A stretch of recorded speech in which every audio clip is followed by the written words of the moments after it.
Hello and welcome to my awesome health journey. This is Brett Dupree. And this is my awesome health journey. I am talking about the future. The future, Conan, in the year 2000. No, basically, I'm talking about. I got this band, which is nice. It says Hell Week on it. Um, See, I put this on right after I get to the shower. Oh, I'll forget it. I have to. I'm absent-minded, and I have to do things to make sure I don't forget this band. I've forgotten it a few times, and I do making it since every time I get out of the shower, that's a trigger, and then I put the band on. But that's not what this video is about. This video is about Hell Week, and so Hell Week is this thing in Orange Theory that they do every October. And the cool part is I actually got to participate. I had to, I couldn't do all the workouts as prescribed, but you're able to do what you can do. And I was able to actually participate. And this year you had to do 4 of these 8 harder workouts. Hellish workouts, if you will. And they were harder. And they did actually push me harder. Which surprised me because, like, all workouts are hard. I like to joke that every week is Hell Week because I have to work out. Because, I still don't think I'm in shape right now. I'm still very out of shape as I would in the past. I'm just better than I was last year. But anyway, this is not about that either. This is about this Hell Week thing, and you pay a certain amount of money to participate. And if you succeed, which is 4 workouts, you get a t-shirt.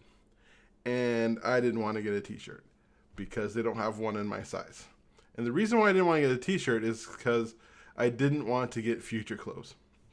What future clothes are clothes that you get, or that, like, when I lose weight, I can wear this. And one thing I noticed that for my mental health is that if I buy future clothing, I feel bad for not being able to wear it. This is something I used in the past to get me to try to lose weight. And I mean, that's the thing about fat people. Chances are if someone's fat, they try to lose weight multiple times and gain it back and have and gain it back. And one of my many ways of losing weight and trying to do that was buying shirts and stuff. And, like, someday I'll be able to fit that. And sometimes it works, and when it doesn't, it just feels like crap. And you have this shirt to remind you what a fat ass you are. And that's just, I just determined it's not good. Especially since it also goes against part of my working out, my new philosophy, which is working out for my health and to feel better, and eat for enjoyment and health and to feel better and to feel good. And if I try to make anything about losing weight, which I'm doing, of course, that is a goal, but I'm trying to make my actions on a whole more about what they do for me rather than getting fat off my body, which I want.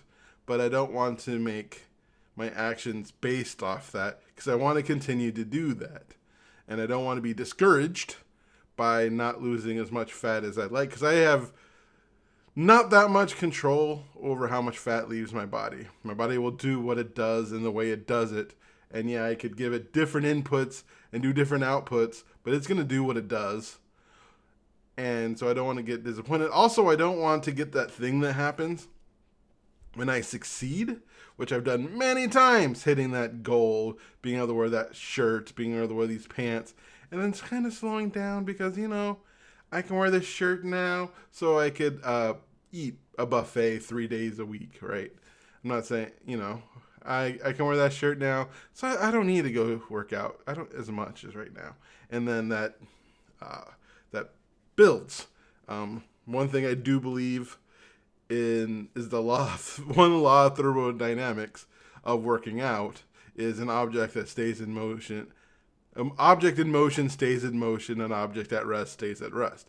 Meaning, like, if I'm in a situation where I have a routine and I go work out, it's easier for me to continue to work out than it is to start working out again. So if I slow down and give myself excuses and give myself reasons, and it doesn't even matter if it's reasons to feel bad or reasons to feel good, if those are a reason for working out, or eating well, it could cause me to stop, and to start again is more difficult. I mean, sometimes there's going to be stops. Like at the end of December, I'm going to get my colonoscopy. I'm not working out on this. I'm going to 3 days of fasting to make sure I get everything out of my stomach through the Ozempic, slowing things down. So I'm not going to work out those 3 days. And going back might be harder, but I have it in my mind, right? It's a plan. And when it's a plan, that's different. And so that's why I don't want to buy future clothes. Not that I don't have future clothes. I still have my 4X clothes, and I'm in this weird situation where my 5Xs, this is a 4X, but my 5X DXL, which if you're a fat ass, DXL is the best place to buy clothes because they're so freaking comfortable. Basically, my DX 5Xs are starting to feel a little too loose. My 4Xs are still a little too tight. I think just a little more until I start wearing those and get rid of the 5Xs. Because I'm getting rid of past clothes as well as part of this. Because I'm, not crossing the Rubicon. Forgot the story. Was it Caesar who, burned the boats? Or is that something else?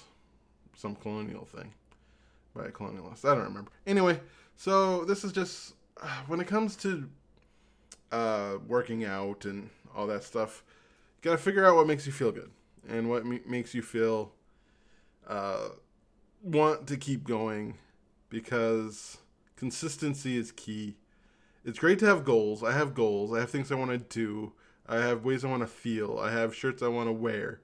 But I don't want to make that the contingency for my workout or the contingency for my eating. I want them to be separate.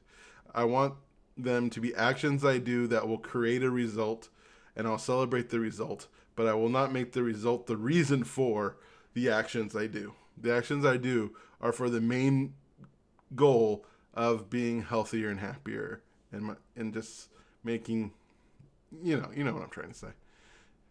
So basically, I just wanted to talk about future clothes. I am proud of myself for being able to do those 4 workouts. Last year I did 2, and those are really hard for me. And being able to do 4 this year is good. I could have done 5 if I really wanted to. I'm in so much better shape than I am last year. So much. I feel so much better. It's just almost night and day when I think of myself last October, in all aspects of it, really, in physical and mental. I was not in a good place mentally. I was dealing with a breakup. I was just not dealing with life well. I was very still out of shape, even though I was starting to get back in shape. And so I'm very proud of myself. I'm very happy. But at the same time, even though I am happy, even though I have a long way to go still, my working out is just part of my life now. I need to make it part of my life now and continue to make it part of my life now. And I need my eating to be continually part of my life now. And it's something I can just do for my entire life. Because no more yo-yoing for me. No more dieting for me. It's all over. I'm done. I just need a way to live where I can maximize the enjoyment of my life. And one way to maximize my enjoyment is to be able to move. So that's why I decided to make this video. And honestly, I love this shirt. I love that black and love the red. It's so cool.